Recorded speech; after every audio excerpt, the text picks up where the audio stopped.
How's everybody doing? Welcome to Saturday. Live with Joe. Ask me anything. So, we got cloud cover today. This was not something I was really anticipating. There we go. That's a little bit better. So, it's Saturday, folks. We've had all week long. We've had two debates get aired. We had IPTV. We had Coeur d'Alene Press, both of those town hall sessions. So everybody's had an opportunity to see those. You got me live right now after what has essentially been a record week of Google searches for yours truly. So remember, let's go ahead and like, love, share, comment. If you have the available resources, please contribute. That helps me keep everything running, helps me keep everything going, helps me continue to keep talking to you so that we can discuss the issues as we go on and on and on with this election season. So, how many of you out there actually got a chance to watch any of the debates that have happened so far? Between Rudy, myself, and Congressman Fulcher. I only acknowledge he's congressman right now because I want his job. Not to do what he does, mind you, because this is about active ungovernance. Some of them really hasn't been happening in Congress a lot lately. Last 60 years of Congress, it's been, I'm tired of doing governance. Let's create an executive agency so we can appoint people who will be there for life to decide for the representatives exactly what the law should be. Yeah, not a big fan of that. Take responsibility. You ran for the job. You wanted the job. Accept the job. Do the job the way the job was intended to be done. The way the founding fathers. Open it up for debate. Shut down those executive agencies. Because, that's what we need to do. We need to shut down the executive agencies. You have career politicians. Okay, you can't even call them politicians.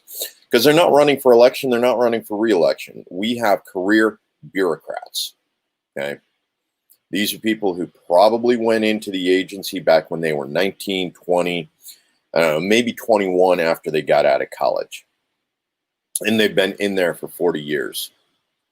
And they don't know anything other than the agency. When you start talking about agencies like the NSA, National Security Agency, Bureau of Indian Affairs, Housing and Urban Development.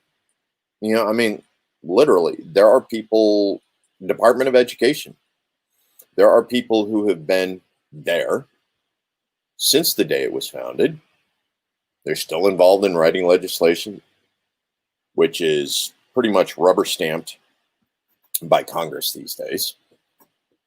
It's time to close those organizations, close those agencies down, as we all know. But yeah, so some of the big things that came up. Let's see what we can do as far as deciphering those. One of them, of course, is white supremacy. Okay, got it. White supremacy is a big issue. In the way we think it is, I don't know. I wasn't real satisfied with Congressman Fulcher's answer about white supremacy, during either of the sessions. Whether it was the Coeur d'Alene Press event or whether or not it was one of the others.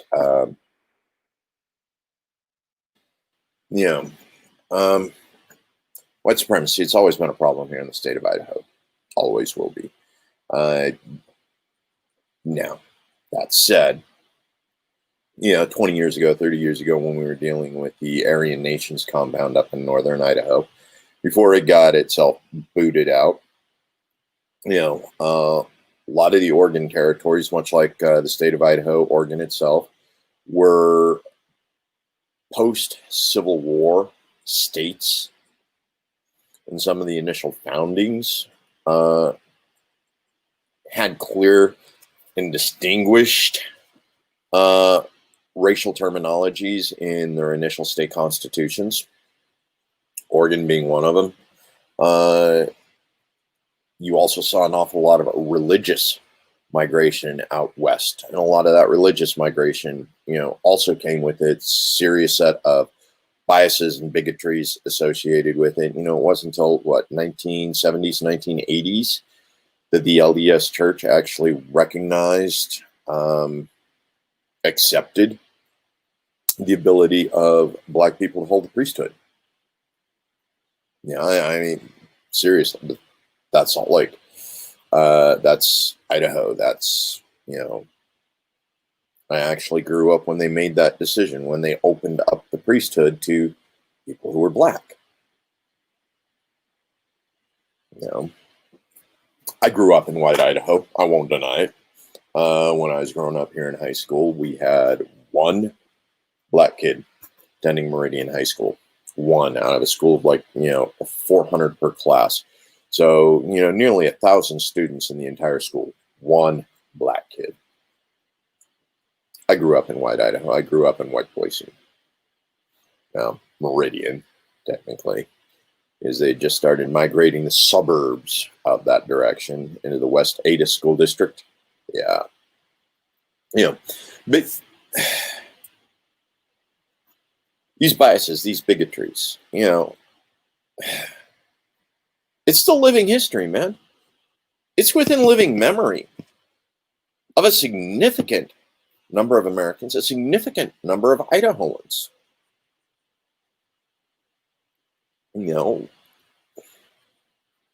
Now, spend a certain amount of time traveling the world. Thank you, United States Army, United States government.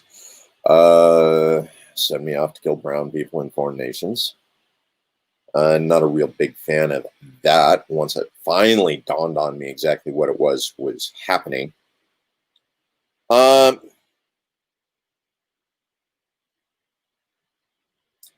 What party of racism, Dion? That's one of the problems. Which party is the racist party? Or is there even a racist party these days? Okay, now, Jo Jorgensen, she's our presidential candidate. Hey, Jo Jorgensen actually came out with a statement. It's not enough to be passively non-racist. We must be actively anti-racist. Okay, yeah, I get it. There's a lot of baggage that comes with that particular phrase because of the book it originated in. But Dr. Jo Jorgensen is a organizational psychologist. She understands the psychology. She is actively anti-racist. Oh, yeah. Dion, come on. I'm a libertarian. I am a libertarian. Rudy Soto is the Democrat. And Russ Fulcher, of course, is the Republican. He's the incumbent. But no, don't associate me with the long history of the Democrats' racism. I have enough problems with a very short history of racism in the Libertarian Party. But like I said, the Libertarian candidate for president right now, Jo Jorgensen, she's actively fighting that racist bias that is very much, that was for a brief period of time, very much a part of libertarian recruiting, the libertarian to alt-right pipeline that we've all heard about. Yeah, Dion, I'm a libertarian. I'm not a Democrat. Yeah. So I'm definitely not running. Should I do that? Should I go ahead and fix that right now? Yeah, let's go ahead and fix that. I'm going to go ahead and fix the brand here. Let's rename this. Can I rename it? Edit name.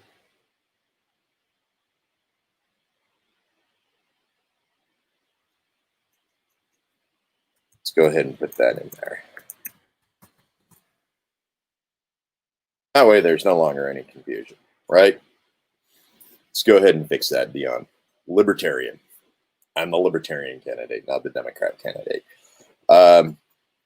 No, the thing is, you actually step back and you look at the Libertarian platform back when it was created in 1970. You know, the Libertarian platform grew up out of direct opposition to what Nixon was doing at the time, what Goldwater was doing at the time. You know, we were still looking at strong racial prejudices in the executive agencies, in Congress, in Senate. You know, strong biases against the Black Panther movement, against the Latin Lords, you know, Young Lords, which was the Latin socialist movement, the Latin workers movement. Okay. It was a Latin workers movement, not necessarily a socialist movement, but it was a Latin workers movement.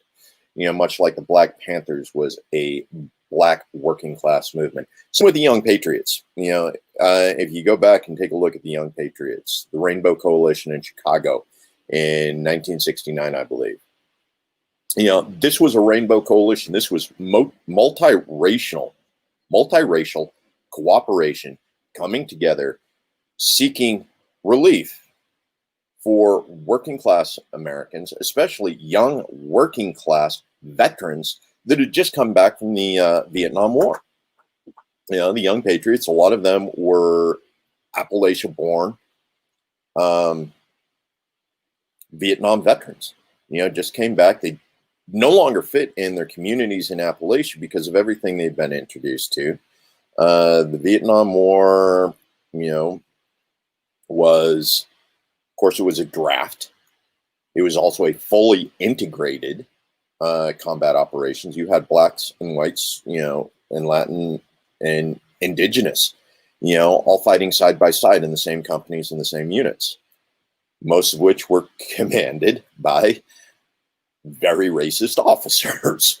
You know, but these were Vietnam era veterans that came back from the war, and they were trying to create a movement. And a lot of the times what we refer to it as Appalachian socialism. Okay. Appalachian socialism. There were no laws that created socialism in Appalachia in the 1960s and 1970s. This was just poverty-stricken America that reached out to help neighbors, families, and friends. It was basically American mutualism. You know, this was community, family, friends, community, all gathering together, coming and creating a situation so that the families and the children of these families were guaranteed a path to success. Now, certain people in power really didn't appreciate that. Let's go ahead and talk about history right there. You know, there was a strong community organization movement in Philadelphia, you know, in the 1970s. You know, Black Panther socialism, all that was going on. And because of how successful the movement was, they used Nixon's war on drugs to justify bombing a Philadelphia community. Simply because that was the heartbeat of this community organizer that was trying to make all of these changes in America at the time. You know, all of it. Yeah, 70s. The Libertarian Party platform. It was anti-racist.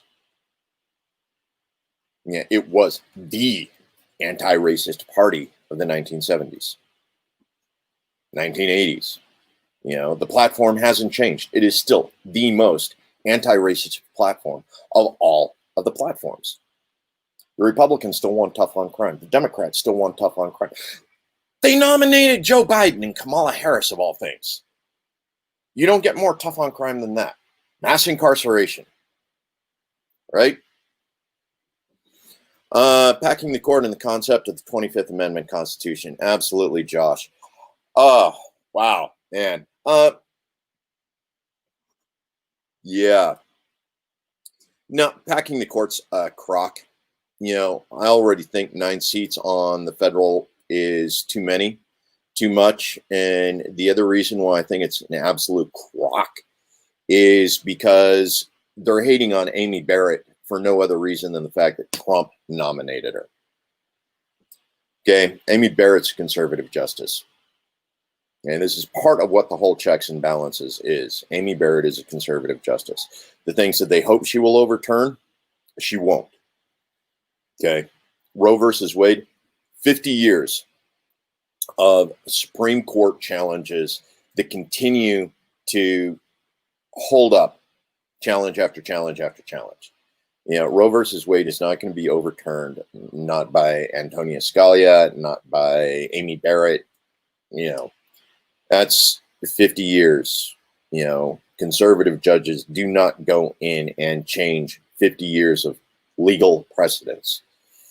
Okay, now some of the other things that may be an issue, we're talking about gay marriage. Okay. That's fairly recent. That doesn't have decades of challenges that it's continued to weather.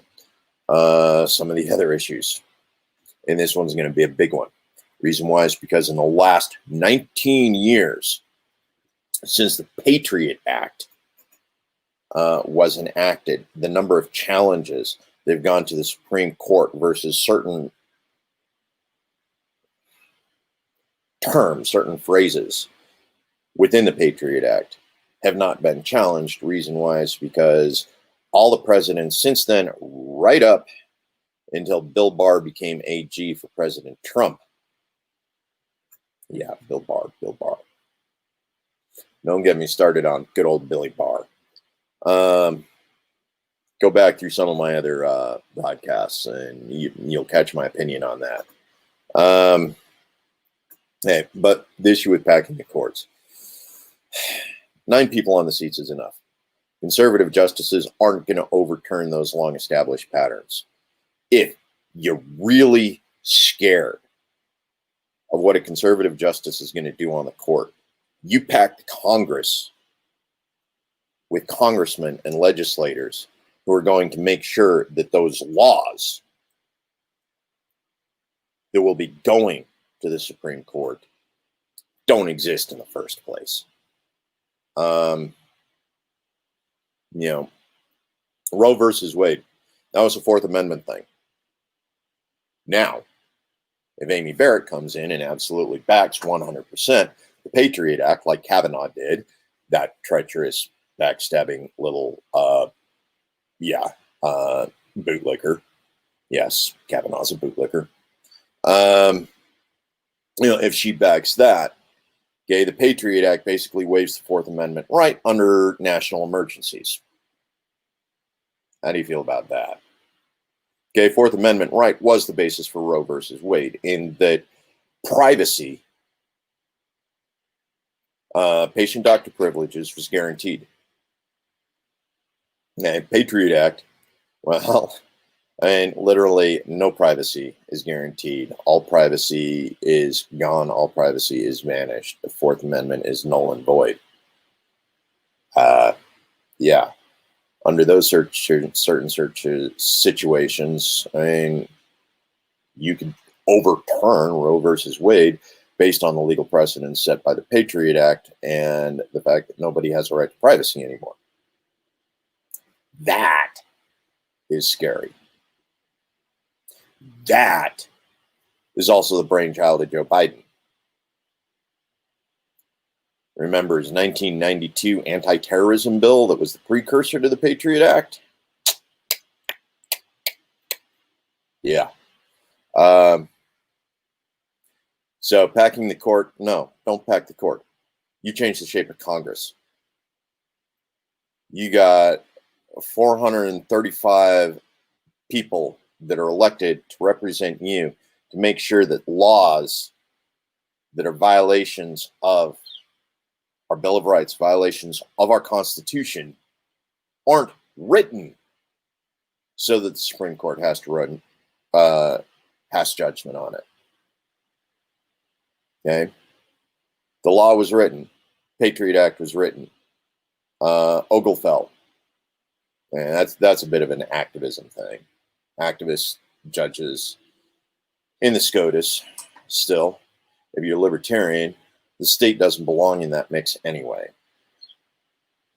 Why is, the state dictating the nature of how mutual support contracts between partners exist and what exactly is the nature of that contract?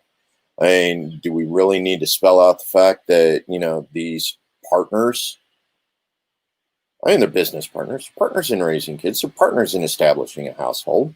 They are partners. This is a business arrangement.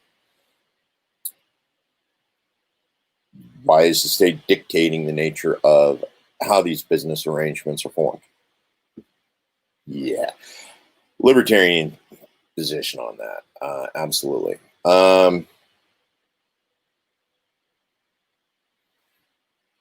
But yeah, so packing the court, it's stupid. I think the Democrats would be doing extreme damage to their own party in the process of doing that, even in an attempt to overcome. 9's enough, man. If you're that upset with what's on the court, pass the legislation or repeal the laws. You don't pack the court. Most of these laws, the Democrats had the opportunity to go in and repeal and replace at different times. They could have fixed the legislation at different places, different times. No, you don't pack the court to fix that problem. Very much objectionable to that. Now, as for the 25th Amendment Commission, that is dangerous.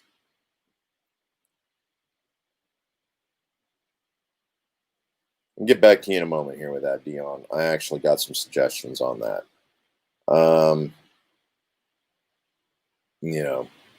And you're not going to like those either because they involve unions and co-ops. But the 25th Amendment Commission, okay, when we start looking at the 25th Amendment Commission, especially as it relates to both presidential candidates, because the 25th Amendment Commission is not going to come to any results prior to January 1st when the new Congress is appointed.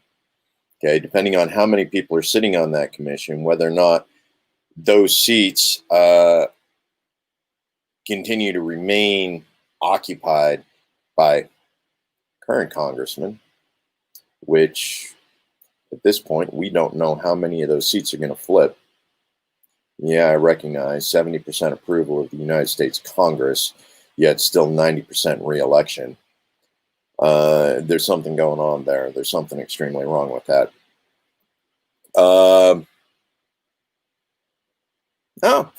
good, Dion. Excellent. We'll have something we actually agree on here. Awesome.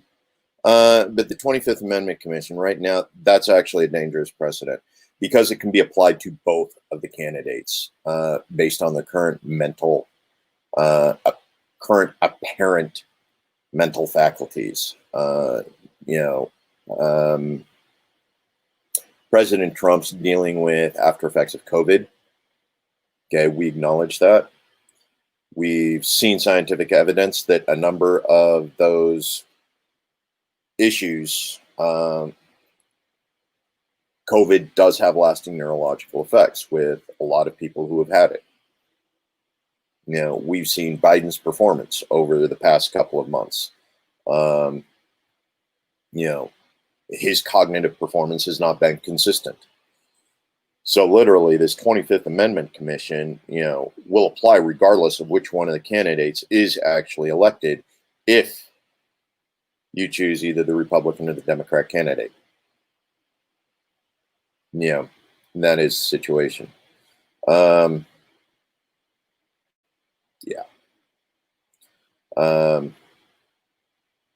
Which means that the VP, in this case, it will be either Pence or Kamala Harris, neither of which I feel are qualified. Both of them were almost given the VP position simply as a threat against America in order to preserve the candidate that's in place. Yeah, that's a dangerous concept right there. Really dangerous. That said, neither the DNC nor the GOP should have continued to nominate their respective candidates, in my opinion. Which is one of the reasons why America needs to do a better job and actually look at the third-party candidates and say, yeah, folks, we got to do better. We got to do something different, because our GOP and our Democrat nominees are not people I would trust with controlling the future of America. So anyway, thanks, Josh. These kids are adorable. Yeah, so no unpacking the court and the 25th Amendment Commission. The fact that the DNC and the GOP created a situation where it may absolutely be necessary. Shame on them. Huge shame on them. Okay, so let's moving on. Dion. What are you going to do about adding housing and lowering the cost of it? For starters, I'm going to close down HUD. Housing and Urban Development. They're part of the ones that created the bottleneck with regards to how we do housing and, those other things. So there is a process, there is a procedure that HUD has very much got in the way of, and basically allowed predatory developers to control the nature of housing all across the United States. Now, this isn't just the new housing developments that go up in the suburbs. It also includes issues related to zoning, how much property or how many dwellings can go within a single acre, the whole low, medium, high density housing limitations that are implemented by zoning committees. So a lot of that is we go in and we change the way that works. Now, by eliminating HUD, this allows cooperatives and unions to actually have more influence over housing for their young families. You set up a union, AFL-CIO, as an example. They're doing recruiting at the moment, okay, in a lot of different areas. Okay, now in states like Idaho, the AFL-CIO, it's not exactly the strongest, but the fact that we are a right-to-work state, the AFL-CIO does a lot better job of recruiting quality union employees so that the union can actually compete with the state certified, and the local companies that run state certified. So you actually get a better education, more consistent education among the employees rather than, hey, you put in your time. They also do a better job of policing, their own private union employees. If an employee's having trouble, they get them help, they get them medical, they get them back in. Employees with a bad work ethic don't last in unions in the state of Idaho. They don't.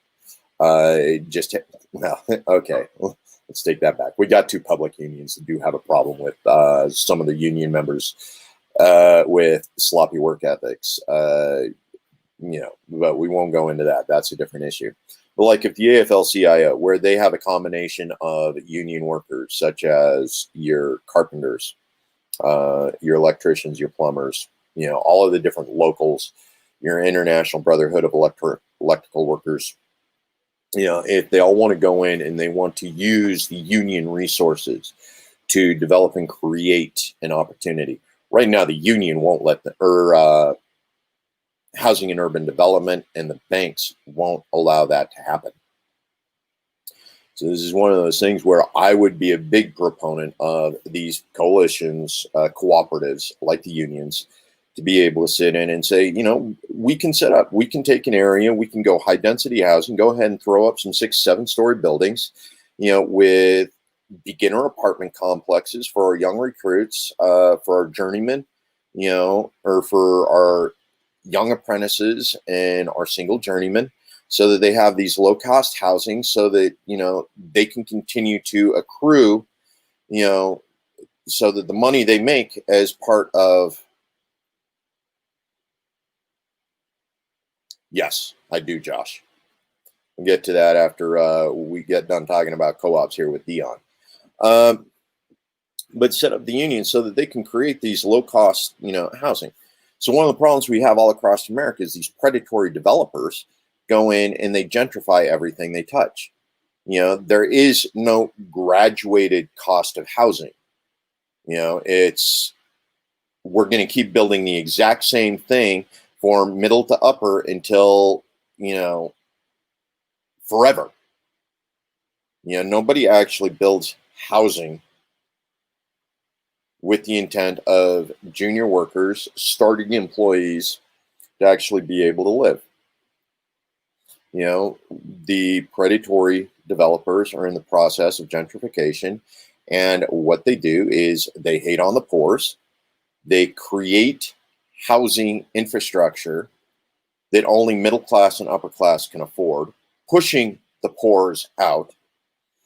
And for all of those NIMBY, not in my backyard, for all of those NIMByists who like to move into these upscale urban lofts and suburban housing, you end up with the people who do most of the labor in your community. Your convenience store clerks, your waiters and waitresses, your, the people who handle those things, they get pushed out. They literally have to start commuting into work. They have to, let's go ahead, take an example. San Francisco, it got so expensive that most of the people who do the labor literally have to ride the BART from Oakland over into San Francisco to get to work. That's because they have to live on the other side of the bay in housing, substandard housing, in order to afford a place to live that allows them to work in San Francisco. Okay, that's literally what's happening in communities all across America right now. It's happening here in Boise, Idaho. It's happening here in the Treasure Valley. Except we don't have a high-speed transit. When you don't have a high-speed transit, you can't push out the poors who do all your work for you. And you insist on being rich and pushing out all of the poors without providing affordable transportation to the places they need to work to keep you happy and satisfied. Guess what? Life gets miserable real fast. Real fast. No, but yeah, shut down HUD so that the unions can actually start doing this development on their own. Make big pushes towards state and city governments so that these state and city governments no longer restrict individual organizations, construction license, development license. When the city decides that only 3 developers are allowed to do any development within city limits, when the county commissioners create situations where only 3 or 4 developers are allowed to do development within the city limits, due to cost, legislation, barriers to entry, that's not a free market. Definitely is not a free market. And it definitely creates barriers that prevent unions, renters co-ops, and other organizations from being able to do those things that would open up housing, create the affordable housing, so that these market prices don't continue to go through the roof. So, yeah, what am I going to do about housing and lowering the cost of it? Get government out of the way. Straight up. We need to go in, we need to modify that, we need to fix that. Government is getting in the way of making sure that affordable housing is built because we play favorites with developers. Yes, that happens at the federal, that happens at the state, that happens at the local level.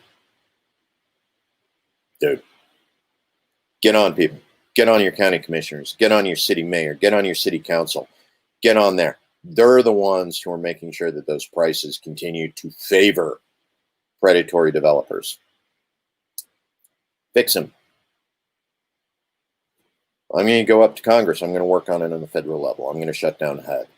You guys need to work on it at the local level. Okay. Josh. Whew. I miss you, man. I miss you. So, plan to increase quality of education for children in lower income and rural districts. Okay, now, right now, one of the problems we've had in the United States is Department of Education. Okay, this is now a 1979. Yeah, 1979. Department of Education was created by Jimmy Carter.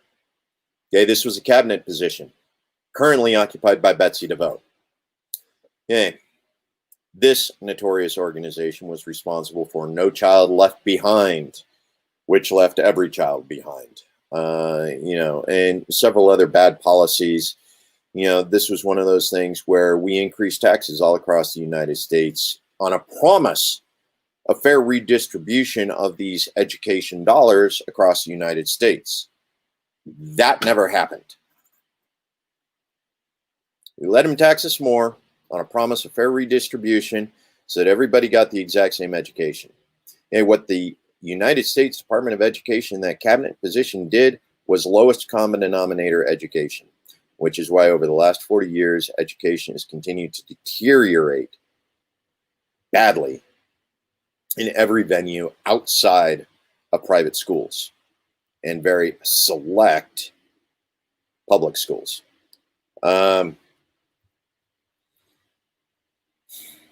So, first thing is go ahead and shut down the Department of Education at the federal level. That means at the state level, people are going to have to be more involved in pushing things. Now, in the state of Idaho, we actually have a constitutional requirement for the equal funding of all students in the state with regards to public education. Every student in the state of Idaho is supposed to receive the same public funding options and resources as any other student in the state. That's whether or not you're looking at the student classroom in Atlanta, Idaho. Yeah, we got in Atlanta, Idaho. Whether you're looking at that or whether you're looking at the 2,200 student high school, here in West Ada. Every one of them should be receiving a fair and equitable education. One of the problems we have right now, though, is we send all this federal money, we send all of our tax money up to the feds. The feds promise to give it back, only they decide that they want to attach policies that we have to abide by when they give the money back. We have a problem right now here in Idaho in that we have lobbyists that are actually actively lobbying for our legislators to violate federal policies that we have to continue to enact in order to receive federal funds for state education. Stop taking the money from us in the first place. We will do better with public education if it is returned to the local level, where our local school administrators, where parent-teacher associations, are actually involved in developing the education plan so that they know their children are properly educated for the economy they're growing up in. See, that's one of the other problems we got with the Department of Education. Their lowest common denominator education across the United States did things like remove auto shop, wood shop, metal shop out of our junior highs and high schools. We are no longer using public education to teach craftsman skills. We're no longer preparing them to go into unions. And yep, Dion, unions. We're no longer preparing them for unions. We are literally saying K through 12 has one job. That's to prepare you to pay for college. Only public education K through 12 right now in the United States does a very poor job of that. The number of individuals who get to college and have to take pre-college remedial training before they can even start earning their credits It continues to be a problem. Now, some schools have managed to adapt. They've worked with local state-run colleges, AP classes, advanced placement, a number of these classes. Again, I'm going to bring up my kid on this. Thank you again, Josh. My brilliant kid who's turning 15 and has already completed 32 college credits, and he's just signed up for, they just transferred him from calculus, AP calculus AB to BC. Yeah, basically means instead of taking 5 college credits of calculus, he's taking 8. Woo! He's going to enjoy that this year. But yeah, so there are some public schools that are doing a little bit better at integrating the AP classes into the programs so the kids are better prepared for college. Like I said, our public education right now isn't preparing people for the economy that they will be going to work in, which is why we need to turn it back over to the local level. The kids in Marsing, Idaho are receiving the exact same education as the kids in Flint, Michigan. And the kids in Marsing, Idaho, guess what? They're going to grow up to be farmers. They're going to grow up and work on dad's farm until dad dies and they inherit it. Students in Flint, Michigan, 70% of them, well, back when we actually had the auto industry in Detroit,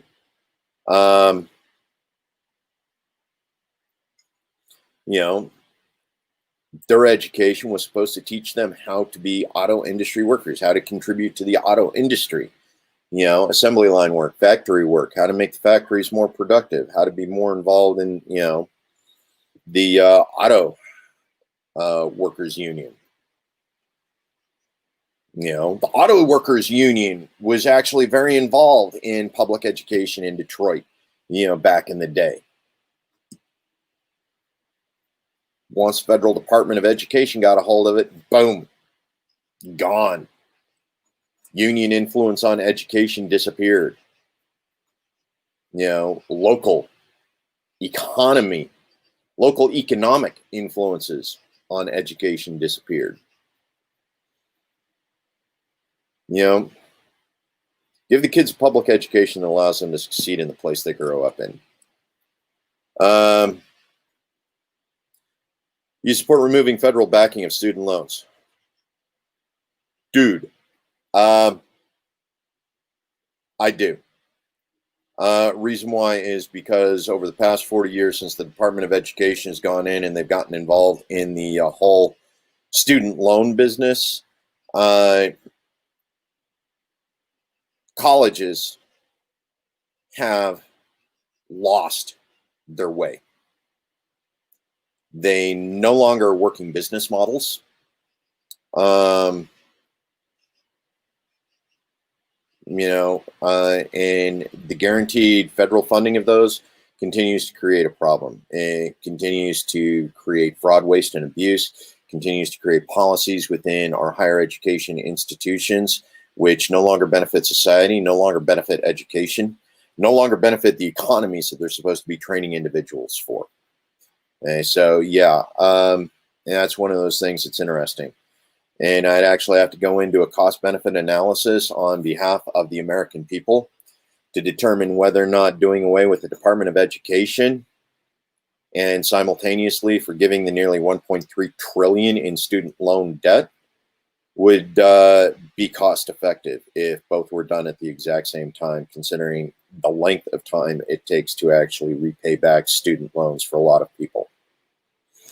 So, I definitely eliminate that backing.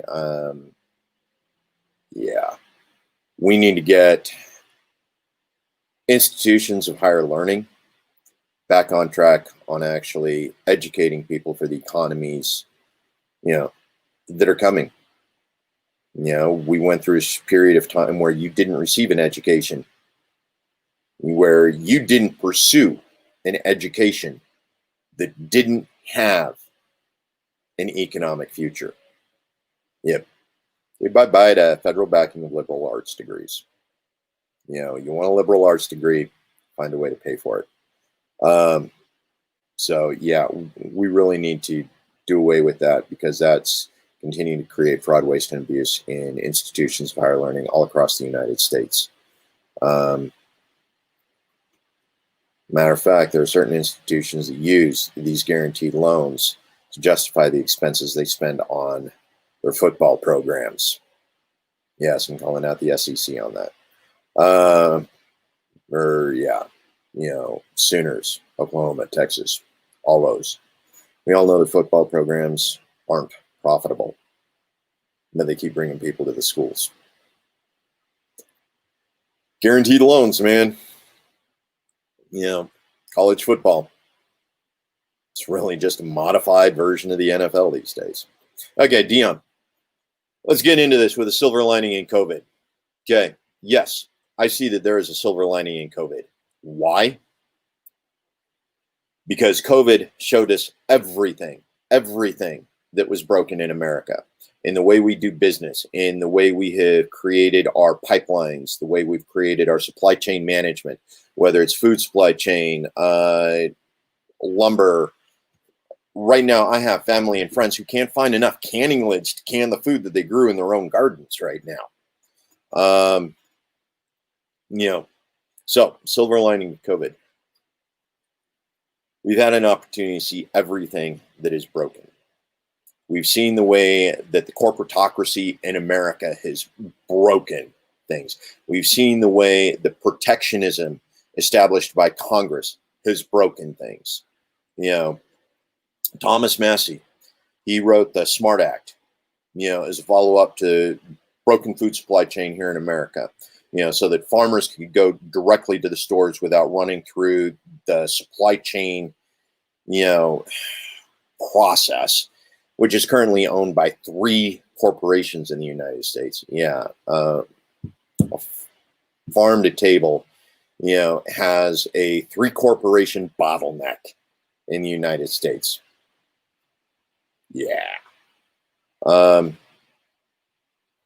But COVID has taught us an awful lot about how badly broken American industry is. That is the silver lining, because we can actually go in and we can start fixing it right now. As long as Congress stops bailing out from the top down. God, I have no idea how much we got right now. What is it?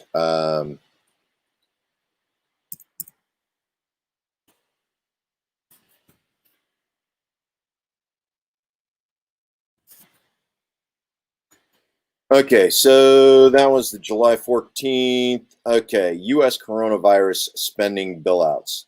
Okay, doomed to fail. Why $4 trillion bailout couldn't revive the American economy. Okay, so literally, Washington Post in an October article. Okay, more than half of the $4 trillion, $2.3 trillion went to businesses, which in many cases were not required to show they were impacted by the pandemic or to keep workers employed. Okay, that was half of it. $651 billion in tax breaks, most of them that went to companies that laid off workers. Cheesecake Factory furloughed 41,000 people. Said it will claim a tax break worth $50 million. That's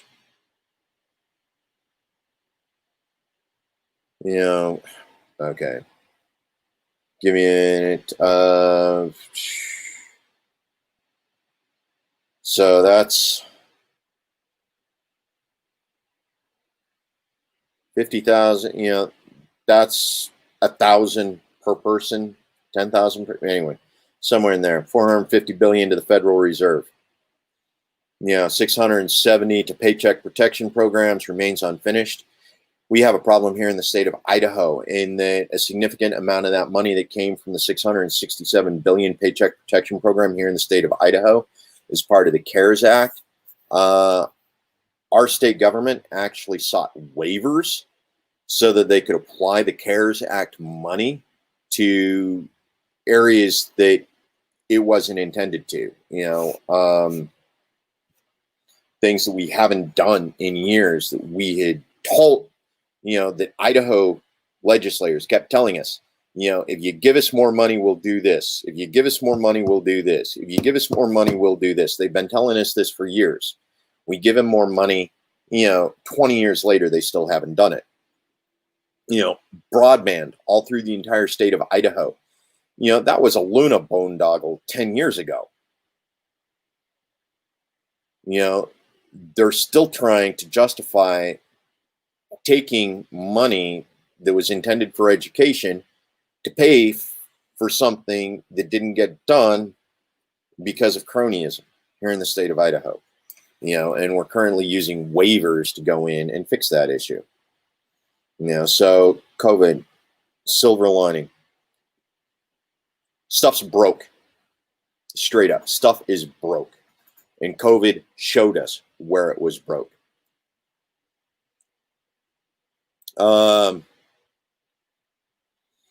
So Josh, absolutely. In the wake of supply chain mismanagement, how did you help out farmers and ranchers who are having to throw away product?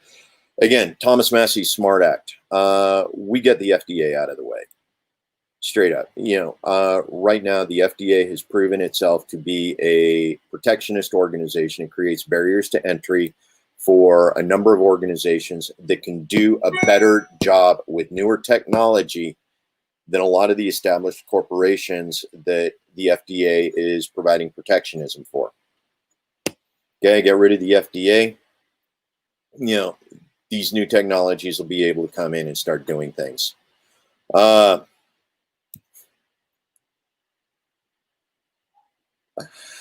Yeah, Lola, I'm learning. It's a steep learning curve, real steep.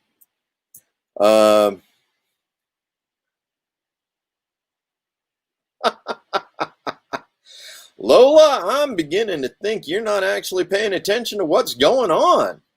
But thank you for your comments. I'll keep those in mind. Yeah, the large companies get breaks while our small businesses get screwed. Idaho is an example. We gave Amazon a 10-year tax break on property out in Nampa. 10-year tax break. You know who's paying for that tax break? Nampa small businesses. Caldwell small businesses. Because all of these small businesses are still paying taxes in Canyon County. And Canyon County just handed a huge waiver to Amazon saying, nah, we got you, man. Don't worry about it. All the small businesses you put out of business over the last 6 months, yeah, they're going to pay your bill for you.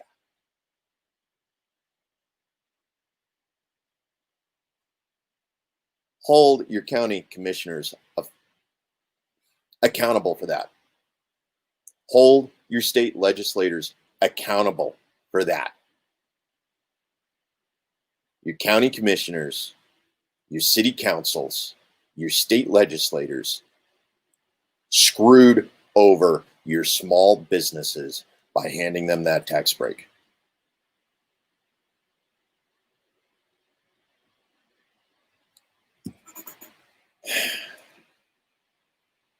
That's a problem at the local level, even more so than at the federal level. I mean, a 10-year waiver on property taxes for a multi-trillion annual business? Just because they wanted to establish something?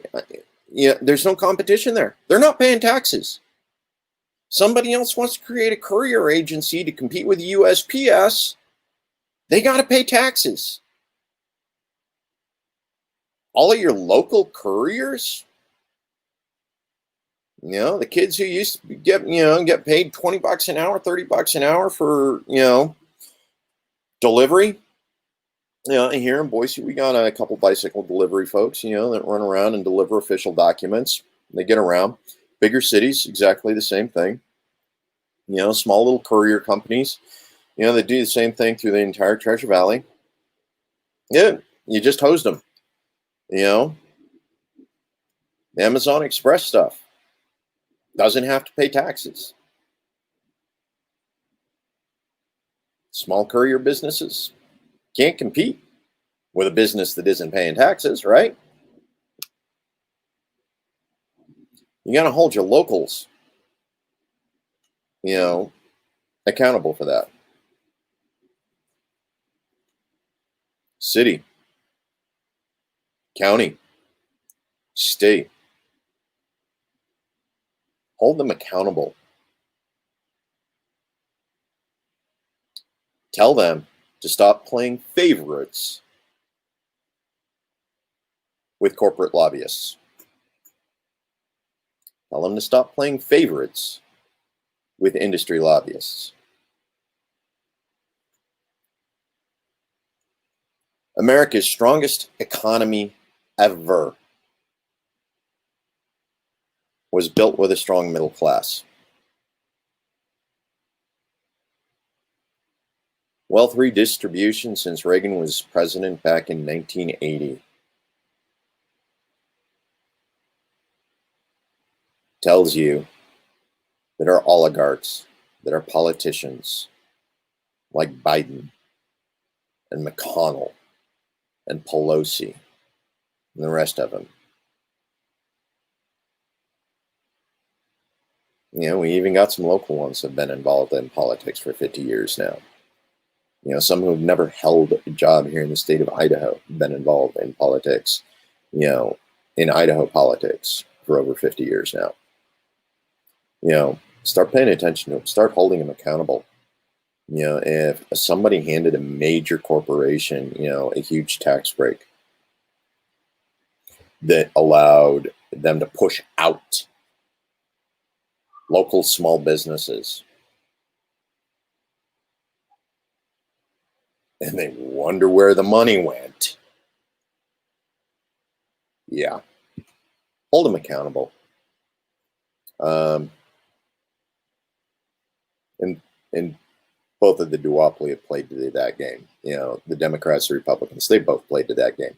They both handed these tax breaks to the major corporations. They've handed bailouts to major corporations, with this, oh, we'll change our ways, and then they don't. So, topic of taxes. I think what we need to do is go to a flat tax until we can figure out exactly what the hell is going on right now. If we basically go in and eliminate the entire tax code, just eliminate it and replace it with a single flat tax. You pay 10% flat tax for every dollar made over $30,000.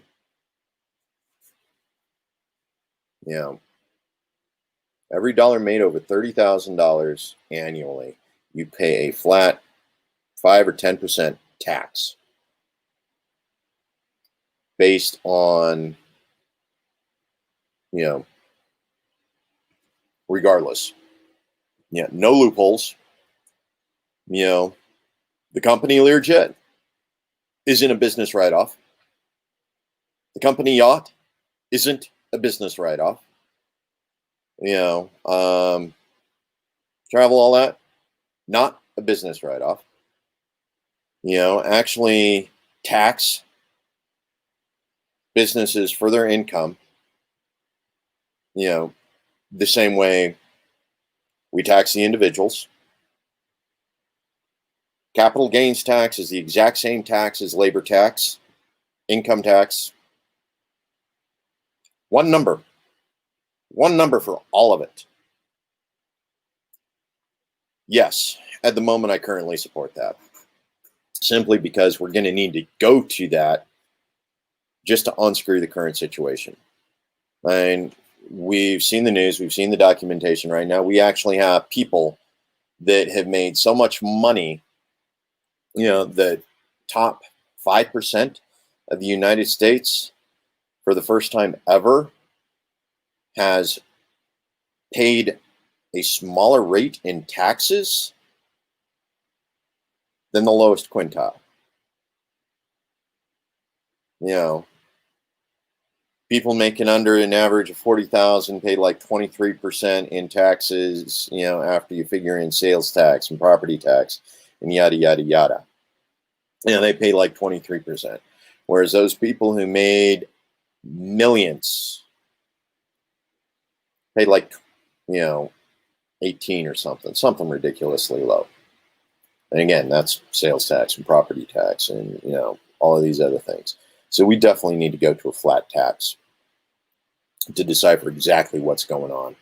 And yeah, corporations pay the same tax as the individual.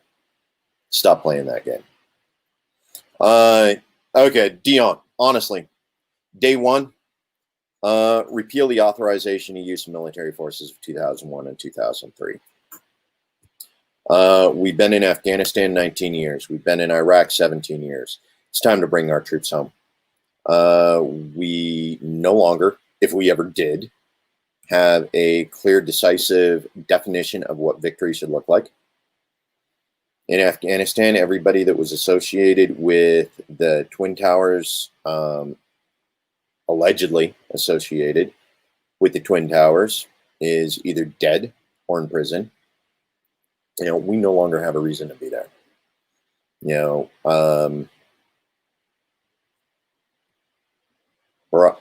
Hussein, Saddam Hussein, he's dead. No longer a reason to be in Iraq. Matter of fact, the Iraq parliament has actually asked us to leave Iraq repeatedly. You know, Syria can take care of their own business. It'd be a lot easier for Syria to take care of their own business if we stopped messing with them. You know, we have troops in 150 nations of 190 around the world right now. Most of those nations don't even want us there. They're there occupation by force under the guise of the war on terror. Bring our troops home. That's number one. Number two, repeal the Patriot Act. So that those dangerous clauses I was talking about with Amy Barrett and Kavanaugh don't get a chance to go to the Supreme Court, rendering, you know, our Bill of Rights null and void for as long as it lasts. You know, and do our best to reduce taxes all across the board. Bring our troops home is going to reduce our federal expenditures. Transparency in healthcare is going to reduce our national expenditures. Between those two things, that's going to give both the federal government as well as individuals a lot more disposable income.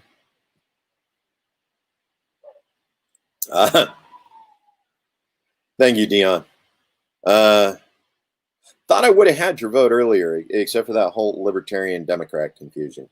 But yeah, thank you. Appreciate it. Love it.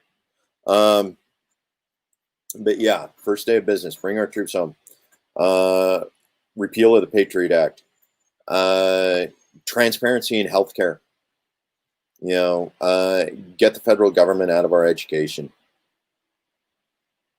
Another big one, and this one actually goes back to my veteran friends and family who have served and have got post-traumatic stress injury, is I want to make sure that medical marijuana is made available to them in every state of the union. I want to get marijuana off of the Schedule I list of the Substance Control Act. You know, and that'll do a number of things. For those people who are uncomfortable with recreational, like is done in several states with the dispensaries, if we get it off of Schedule I, we'll actually be able to control and manage it through licensed pharmacies rather than creating this economic subset with the dispensaries. And for those states who want to go ahead and take it one step further, you know, like Idaho, we have a monopoly on liquor. The state runs the liquor stores. So all profits from liquor sales go to the state. You know, if we do the exact same thing here in the state of Idaho, where we set up state-ran dispensaries so that all the profits of marijuana sales go directly to the state. Not a libertarian solution. It's a pragmatic solution. The reason why is because I know an awful lot of Idahoans have trouble with regards to that. But if we get it off of Schedule 1, we can sell it through pharmacies, or we can make arrangements to sell it through state-ran dispensaries. These are options that allow control and management that a lot of people are more comfortable with, rather than, admittedly, I got a personal preference for straight-up decriminalization or delegislation. But I understand some of these things do take time. But yeah, so it's an hour now, folks. I managed to take up an hour of your time. Definitely, Lola.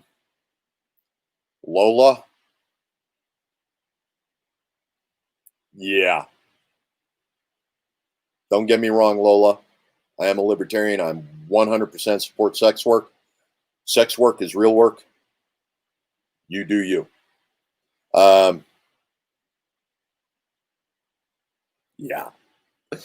Oh, issues of banks will not deal with dispenser. See, and that's the thing. Schedule 1 is the reason why the banks won't deal with the dispensaries. Yeah, as long as marijuana, whether it's medical or recreational, as long as it is on the Schedule 1 list, the Banking Act will not allow them to work on the issue. The Banking Act will not allow the banks to work with the dispensaries, whether medical or recreational, as long as marijuana is Schedule 1. So it's one of those things. I go in, and if I get it rescheduled to Schedule 2 or lower, get it descheduled altogether, as in completely off, that allows the banks to start working with the dispensaries again, or for the first time. Anyway, it will allow the banks to start working with the dispensaries. So again, the important part of rescheduling marijuana has a couple different purposes. It allows better control, allows the banks to work with the dispensaries where states have decided the dispensaries are the best way to work with it.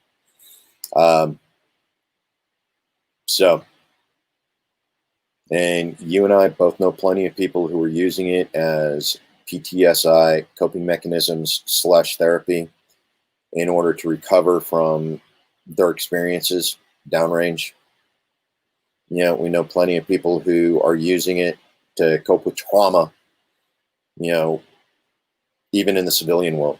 Law enforcement officers should have access to this as a means of coping with job-related trauma, military trauma, sexual trauma. Medical marijuana has proven to be beneficial in all of those areas as far as therapy and recovery and above and beyond.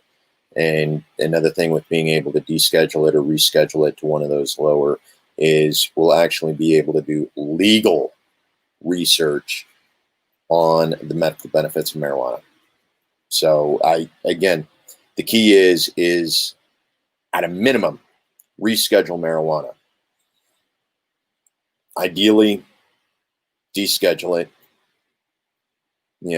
and allow the states to decide how they want to control it, whether or not they want to, create their own limitations on how it's sold, processed, managed within the states. But we definitely need to fix that problem at the federal level so that the banks and their interstate traffic are no longer a problem.